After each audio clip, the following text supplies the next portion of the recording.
설교 제목이 조금 이상합니다. 가게하는 사랑. 오해하지 마시고요. 목사님이 다 나가라고 하는 이야기야, 이런 이야기가 아니라 이제 하나님의 사랑에는 우리의 자유를 막지 않고, 인격은 자유거든요. 그러니까 우리의 자유를 막거나 심지어 죄 가운데 있더라도 하나님께서 허락하심이 있다. 이제 그런 내용의 설교입니다. 마땅한 제가 설교 제목을 붙일 수가 없어서. 설교 제목 붙인다는 게 참 어렵습니다. 우리 조엘 오스틴 목사님 오늘 성경 공부 시간에도 말씀드렸습니다만, 텍사스 휴스턴의 아주 유명한 교회 목사님이시죠. 젊으시고요. 그분 추종하는 목사님들 많습니다, 한국에. 근데 일반적으로 미국에는 추종하는 목사님보다는 좀 비판하는 목사님들도 좀 많이 있고, 저는 추종하거나 비판하는 데는 관심 없습니다. 그저 이제 그가 하나님이 쓰시는 종이라면 나보다는 낫겠지. 내가 좀 배울 게 없나. 그래서 이번 주는 내내 우리 조엘 오스틴 목사님 설교를 들으면서 은혜를 많이 받았습니다. 이분은 설교의 특징이요, 항상 시작에 교인들이 웃지 않고는 배기지 못하는 농담을 합니다. 이걸 끊임없이, 이걸 어디서 그 능력이 위대합니다. 그런 이야기들이 한 몇 번 하면 본전이 다 떨어질 텐데, 저 같은 경우는 또 했던 말 잊어버리고 또 하고 하는데, 이분은 잊어버리는 것도 없고요, 반복하는 경우도 없고요. 어디서 저런 기가 막힌 이야기를 만들어내시는가. 이분 설교 가운데 하루는 남편이 신문 기사를 딱 보고 있는데 경매 기사를 유심히 보고 있어요. 근데 지나가던 아내가 살짝 보니까 웬 여성 이름에다가 빨간 줄을 그어놔가지고 바람이 났구나 싶어가지고, 그랬더니 이 남편이 왜 나를 이렇게 함부로 치고 그러느냐 그랬더니, 당신 바람 나지 않았느냐, 현장에서 잡았다 이 말이죠. 그랬더니 남편이, 이거 내가 사랑하는 경마 이름이라고, 경마하는 이름이 이제 여성 이름으로 불렀던 모양이에요. 그랬더니 부인이 너무 미안해가지고, 아이고 정말 잘못했다. 그 다음 날은 후라이팬을 들고 와서 등을 딱 쳐요. 그래서 왜냐 그랬더니, 당신이 사랑하는 경마가 전화 왔어요. 당신 찾네. 이제 이런 말을 하면 여러분들은 안 웃습니다. 제가 잘 썰렁하게 말을 하니까. 이 조엘 오스틴이 말을 하면 한 2만 명, 3만 명의 교인들이 배꼽을 잡고 웃어요. 이게 그분하고 저의 차이입니다. 그러니까 저는 팔벗고 저 사람을 쫓아가지 못합니다. 여러분들 내가 할 때는 웃지 않는데, 조엘 오스틴 목사님이 하면 막 다 자지러지거든요. 기쁨은 중요한 겁니다. 교인들을 행복하게 하고, 왜냐하면 하나님의 성품이 기쁨이잖아요. 저희 교회 예배가 상당히 경건하게 드려지지만, 사실은 여러분 이 경건함 속에 기쁨들이 있잖아요. 이 성령께서 주시는 기쁨이죠. 이 경건함 속에서 찾아오는 기쁨이라고 하는 건 세속적인 기쁨하고는 다릅니다. 성령이 우리를 기뻐하게 하거든요. 우리 예수님께서 그러잖아요. 너희들 안에 성령이 살아있다. 너희들 안에 살아계신 그 성령이 너희들을 기쁘게 한다. 복되게 한다. 이런 거죠. 오늘 시편 130편에도 보면, 파수꾼이 아침을 기다림보다 내 영혼이 주님을 더 기다린다. 참 절박하고, 그러나 여러분 기다리다가 안 오면은 아무런 의미가 없는데, 기다리는 이 파수꾼의 아침은 굉장한 희망이 있습니다. 이제 곧 파수를 하다가, 막루에서 파수를 하다가 새벽 시간 5시, 6시 되게 되면 해가 동터오르잖아요. 그러니까 이미 알죠. 이제 1시간만 있으면 환한 새벽이 동터오를 거다. 그러니까 여러분 그 희망은 판도라 박스의 희망이 아닙니다. 우리는 희망 때문에 많이 좌절합니다. 이건 조금만 잘 되면은 좋은 일이 있겠지 하는데 번번이 실패하는 경우가 우리 인생에서 다반사잖아요. 우리가 인생을 살면서 세운 계획대로 다 이루어진다면 염려할 게 없지만, 여러분 어떻습니까? 저는 한 90%가 실족을 해요. 안 됩니다. 이 판도라죠. 그래서 여러분, 세상에서 주는 희망은 가장 잔인한 거다, 이런 말을 합니다. 그런데 성경에서 말하는 소망은 그런 희망이 아닙니다. 파수꾼은 압니다. 1시간 후에 환한 새벽이 동토음을 한다. 그렇게 우리가 하나님을 사모하고 살아간다. 내 영혼이 하나님을 사랑하는 것은 헛방질을 하는 것도 아니고 이루어지지 않은 것도 아니라, 마치 파수꾼이 막루에서 1시간 후에는 너무나 찬란한 아침의 햇살이 나를 비춰줄 거다. 그리고 난 이제 집으로 돌아갈 수 있다. 그 기대와 소망과 떨림이 있잖아요. 그게 우리가 믿음 가운데 하나님을 향하여 갖는 소망이라고 말합니다. 그러니까 바울은 아주 유명한 말을 하죠. 구원이라고 하는 말을 딱 과거형으로 쓰는 표현이 로마서 8장에 너희들은 이 소망으로 구원을 얻었다 이겁니다. 여러분들 안에 성령이 살아계시기 시작하고 믿음이 자라기 시작하면 이 망루에선 파수꾼이 가졌던 이 소망, guaranteed, 완전히 보증이 되어 있는 이 소망이 여러분들에게 오는데 그것은 바로 몸의 부활입니다. 내가 영원히 살 거다. 영원한 생명으로 간다. 그 영원한 생명이 내 삶 속에 들어올 때 세상의 모든 것들이 다스려지고 이기게 되고 세상을 넉넉히 기쁨을 가지고 평강 가운데 살아갈 수 있다는 그런 말입니다. 이 베드로전서 2장 2절에도 보면 이 하나님을 내 영혼을 사모하는 하나님을 사모하는 사람들의 자세는 순전하고 신령한 젖을 사모하는 것처럼 신령합니다.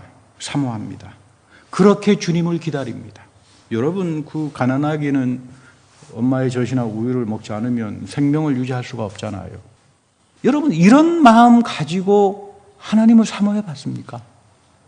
정말 이런 절박한 마음, 난 하나님께서 나에게 생명의 젖줄로 주시는 이 말씀, 성령, 예배 이런 것들이 없이는 나는 삶을 살 수가 없다. 이런 절가박함을 가지게 하는 게 바로 여러분들 속에 살아있는 믿음입니다.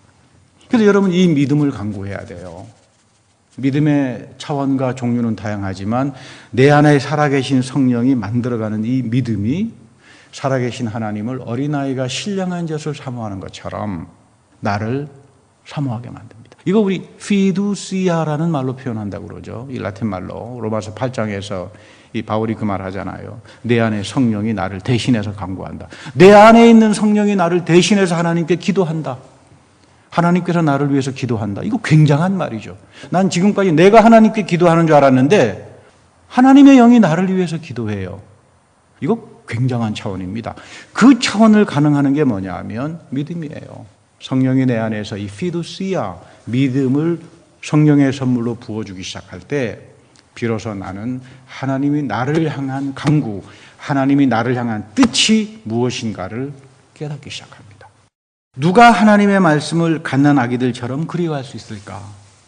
이 베드로 시대에는 이 문화적인 가치가 악이, 기만, 겉으로는 안 그런 척하는 위선이 넘치는 시대였습니다. 쉽게 비방하고, 쉽게 비판하고, 쉽게 판단 내리고, 일반적으로 철학이나 인문 과학을 공부하는 분들에게는 이 그리스 로마를 아주 미화하는 경향이 있어요. 정신적인 고향이 그리스다, 민주주의가 그리스에서 시작했다, 법도 다 로마의 법이다, 이제 이렇게들 하지만 사실은 사도들의 시대에 그리스와 로마의 문화라고 하는 것은 정말로 저급하고 경박하고 부패한 그런 문화였습니다. 그러다 보니까 사람들과 사람들 속에 만나면 어떻게 하면 속여 먹을까? 어떻게 하면 거짓말을 할까? 어떻게 하면 기만을 해가지고 어떻게 하면 저 사람 흉을 볼까? 이런 것으로 하나님이 없는 문화라고 하는 것, 하나님이 없는 인문학이라고 하는 것, 사상이라고 하는 게 이렇게 사람을 경박하고 저급하게 만들고 맙니다. 여러분 사회정의를 이야기한다는 건 대단히 어렵습니다. 왜? 사회정의를 이야기하려면 자기 자신이 그렇게 살아야 되잖아요. 그렇지 않습니까? 목사도 그렇지 않습니까? 설교를 하는데 이건 내가 도저히 지킬 수 없는 말이다 그럴 때는 저는 그냥 말합니다. 제가 이렇게 지키진 못하지만 여러분 하나님 말씀에서 이러니까 좀 살아주십시오. 내가 지키지 못하는 거를 마치 나는 지키는 것처럼 말을 할 수는 없는 거잖아요. 여러분 우리가 이 더블 저지먼트, 이중잣대가 아주 넘쳐났던 데가 이 그리스 로마 시대입니다. 사람들이 말을 거짓말하고요, 말을 쉽게 하고요, 무책임하고요. 지금 베드로 사도는 그런 삶에서부터 벗어나라.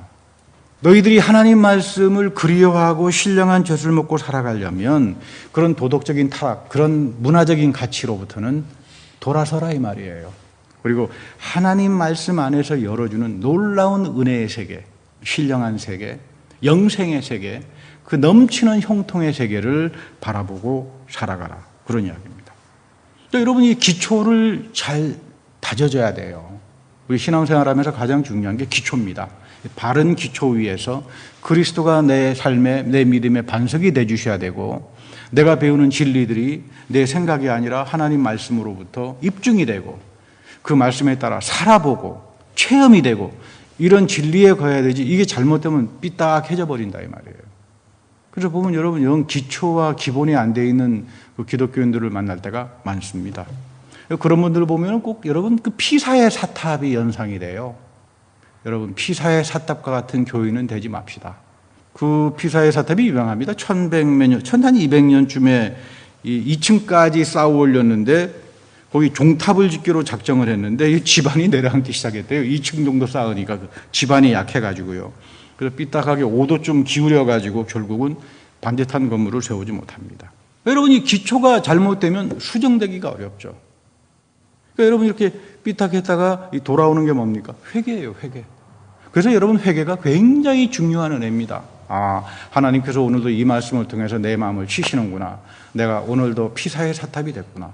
다시 돌아가야지. 이런 마음 가지고 여러분 살아가는 게 중요하다 이 말이에요. 이게 나를 단단한 믿음의 기초 위에 세우게 합니다. 여러분, 이제 우리 10월이 지나갑니다. 생각하지도 못할 정도로 2018년도가 후딱 지나간 것 같아요. 제가 2018년도 1월 달에 했던 설교를 보니까 벌써 지금 10월이잖아요. 대강절입니다. 한 해를 또 마감해야 되잖아요. 나이 먹는 게 참 싫습니다만은, 그래도 나이는 상징에 불과한 거니까. 내가 하나님의 말씀과 은혜로 충만해가지고 이 한 해를 살았는가? 나는 이 한 해를 정말로 어린아이가 엄마의 신령한 젖을 사모하며 그리워하는 것처럼, 파수꾼이 아침을 기다리는 것처럼 그런 영혼의 사모함을 가지고 나 이 한 해를 살았는가? 저는 여러분들이 그렇게 살았다고 믿습니다. 할렐루야. 이 사모함을 가지고 한 달에 한 번씩 사모하기도 하고, 성경 공부하러 매주마다 사모하는 분도 있고 다양합니다만, 그래도 그 마음 속에 하나님에 대한 여러분이 사모함이 있어야 돼요. 하나님께서 나를 다스려줘야 되고, 나를 복되게 해줘야 되고. 오늘 그 마가복음 11장 1절과 3절에 보면요, 그리스도를 맞이하기 위해서 세례 요한이 이런 말을 합니다. 주의 곧게 하는 길을 예비했다. 주님의 길은 곧은 길이에요. 바른 길이다 이 말이에요. 의로운 길이다. 그거를 나는 예비하러 왔다. 세례 요한이 자기의 정체성을, 나는 그리스도를 증거하는 사람이고 난 그리스도의 옳은 길을 예비한다. 그래서 이 마가복음의 시작은 놀랍게도 이사야의 본문을 인용하면서 시작합니다. 이사야의 예언, 먼저 된 소식이죠. 약속이라고 하는 말은 먼저 되었죠. 이것이 지금 예수 그리스도 안에서 이루어집니다. 그래서 복음이 되는 거예요. 먼저 된 하나님의 예언의 말씀이 예수님의 십자가 부활을 통해서 복음이 됩니다. 그리고 오늘 교회의 시간 속에 성령을 통하여 내 삶 속에 동시대적으로 이어집니다. 이게 복음이죠. 그러니까 우리가 성경을 사랑하고 하나님 말씀을 읽고 배우는 모든 이유는 이 하나님 말씀에 넘치는 축복과 약속과 영원한 생명에 대한 약속이 오늘 내 삶 속에 이어지기 때문에 그것이 여러분들을 향한 하나님의 뜻입니다. 그런데 마가는 이 영원한 복음에 대한 시작을 회개로부터 시작합니다. 회개로부터 시작합니다. 그러니까 여러분, 회개가 참 중요하죠. 그 회개 내가 하고 싶어가지고 회개가 됩니까? 아무리 눈 뜨고 찾아봐야 회개할 게 있어야 내가 회개를 하지 다 그렇잖아요. 여러분들이 무슨 끔찍한 죄를 짓고 사는 분들이 아니잖아요.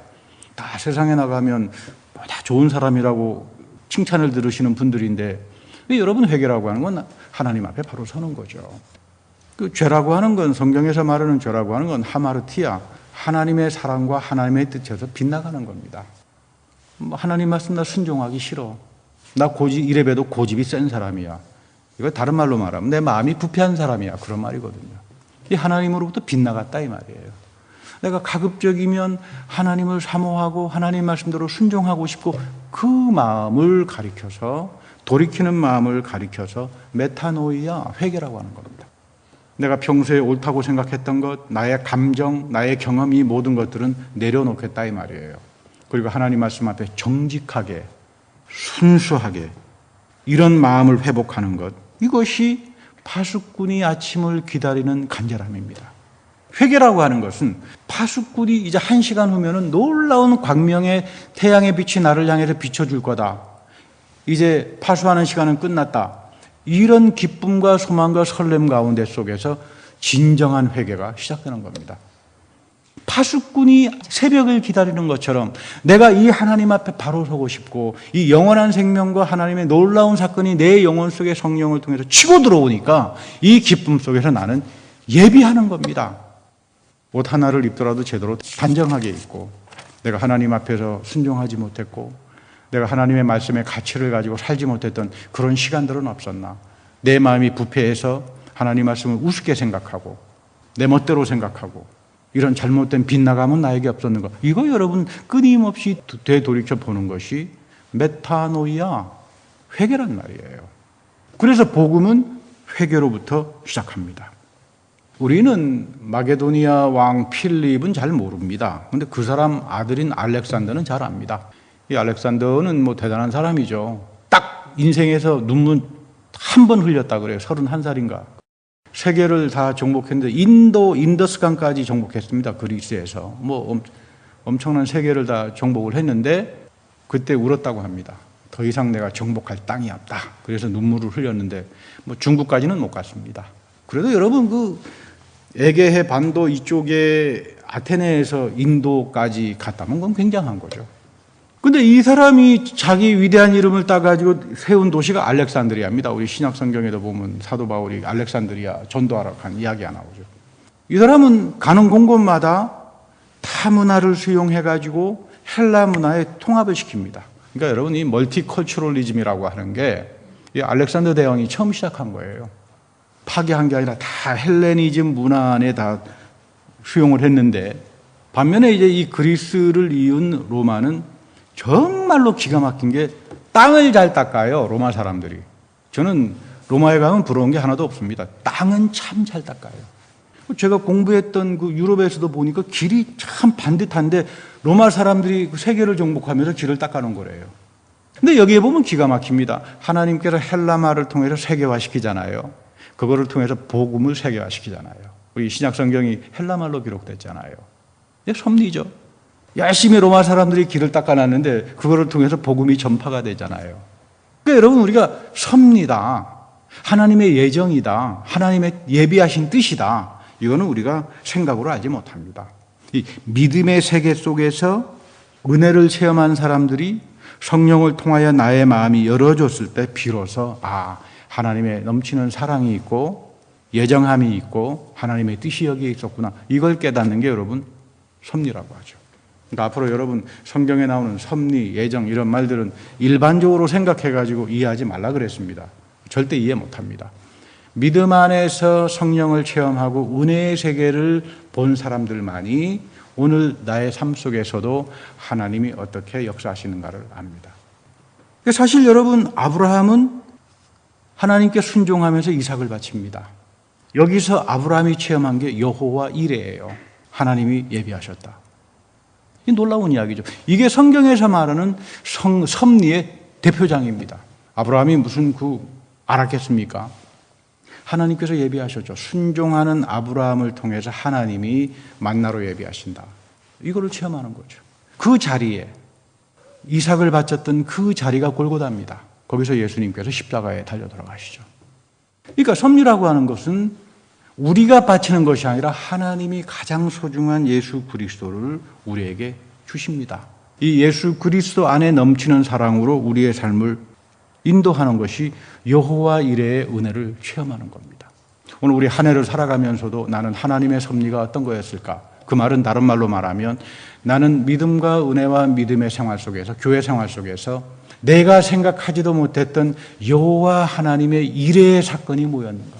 나도 몰랐지만 하나님께서 나를 채워주셨던, 나는 지금까지 어린아이가 신령한 젖을 사모하는 것처럼 살았고 파수꾼이 막루에서 아침을 기다리는 것처럼 하나님의 말씀을 사모하고 살았는데 나 자신도 모르게 하나님께서 모든 곳곳에서 형통케 하고 예비해 주셨고 내 가정들을, 내 자녀들을 지켜주셨고 복되게 해주셨다. 여러분 이게 섭리에 대한 신앙 고백이라고 하는 거죠.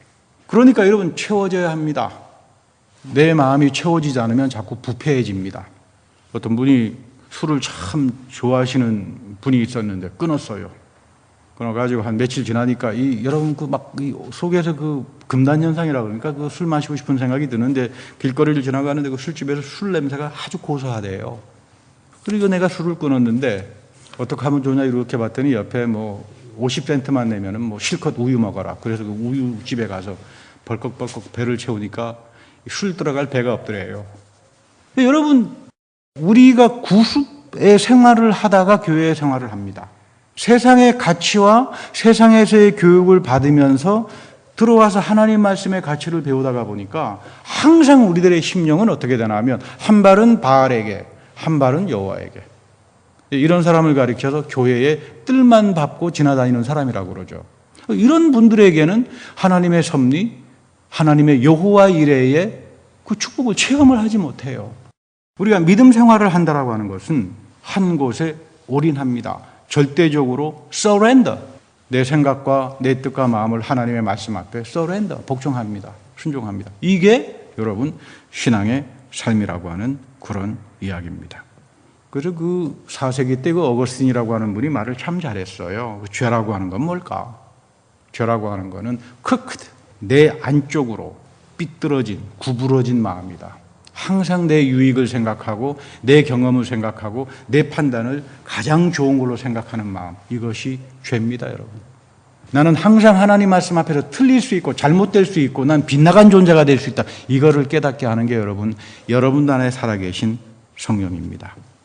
그래서 우리 세례 요한이 광야에서 외치는 이 메시아를 기다리는 마음은 뭘까? 오늘도 그리스도는 끊임없이 성령과 말씀을 통해서 여러분들에게 오시는데 그 살아계신 하나님, 그 살아계신 부활의 그리스도를 만나는 사람들은 어떤 사람들일까? 여호와 이레를 준비하는 사람들.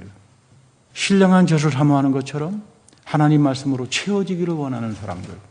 파수꾼이 아침을 기다리는 것처럼 기쁨과 소망 속에서 그 미래를 향해서 모든 것들을 헌신하는 사람들. 이런 사람들에게 살아계신 메시아의 능력과 사건이 오늘 우리에게 이루어지는 겁니다. 여러분들 잘 아시겠지만 그 디즈니 영화사에서 만든 미녀와 야수라고 하는 영화 여러분 다 보셨죠?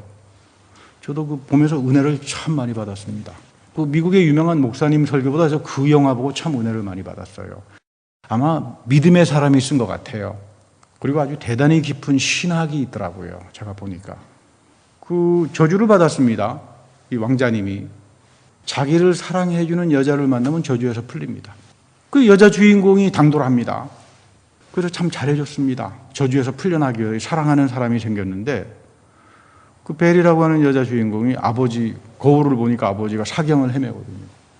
나를 풀어주시오. 나 아버지에게 가야 되겠다. 그때 가게 합니다. 저주를 받아서 시계가 된 그 홀스워드에게 그런 말합니다. 내가 가게 했다. 깜짝 놀라죠. 왜 가게 하느냐? 저 여자가 붙들고 있어서 너에게 사랑한다라고 하는 고백 한마디만 들으면 우리는 뭐든 다 저주에서 풀려나는데 왜 붙들지 않고 가게 했느냐? 여기에 굉장한 신학이 있는 거죠. 가게 하는 사랑이다 이 말이에요. 가게 하는 사랑이다. 하늘나라에서 루시퍼가 반란을 일으켰을 때 하나님이 가게 합니다.